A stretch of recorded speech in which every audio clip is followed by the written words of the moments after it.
Okay guys, one more problem to go. So here we are at problem number 4.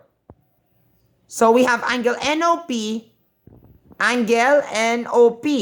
Trace it with your finger, alright? That measures 52 degrees. And angle ROQ, which measures 30 degrees. Now here's the problem.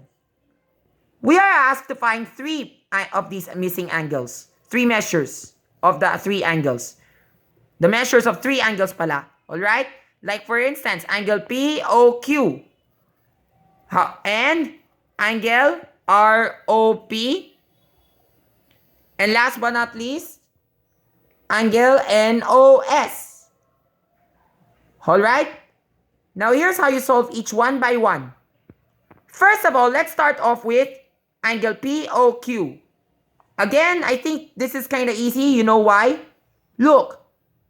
Do you notice something about angle NOR? If you say that it's a straight angle, then you're correct. However, look. We know that the given here is 52 degrees, which forms angles NOP. And 30 degrees, which is the measure of angle QOR. So we know that the sum of angle NOP, POQ, and together with QOR, all add up to exactly 180 degrees. Now, how do you solve for the answer? First of all, you need to add the 2 of them given.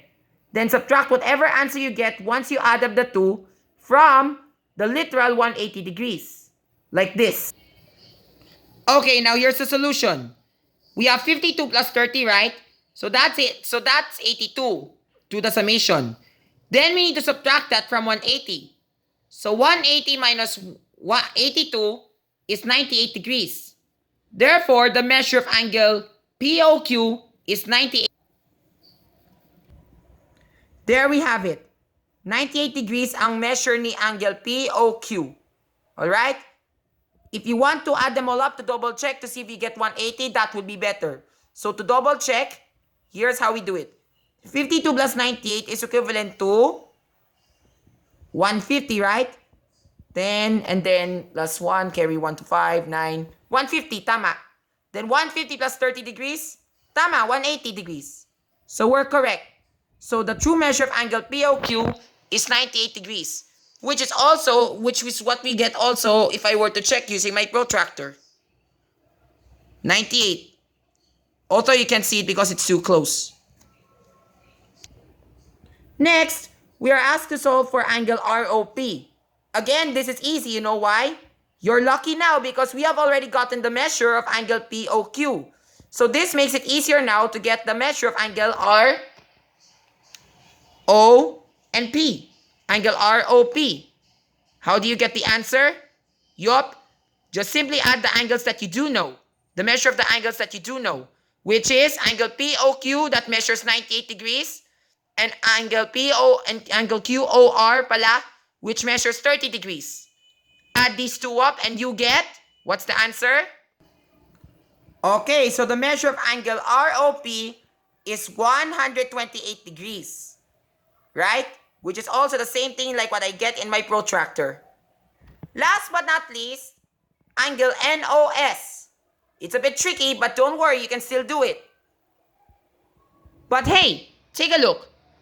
We have angle NOP and angle ROS. Do you think that they're a pair of vertical angles?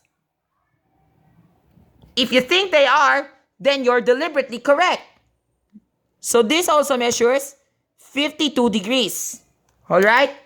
So angle PON and angle ROS have the same measure because they are vertical angles. Now, can we solve for angle NOS? Yes, we can.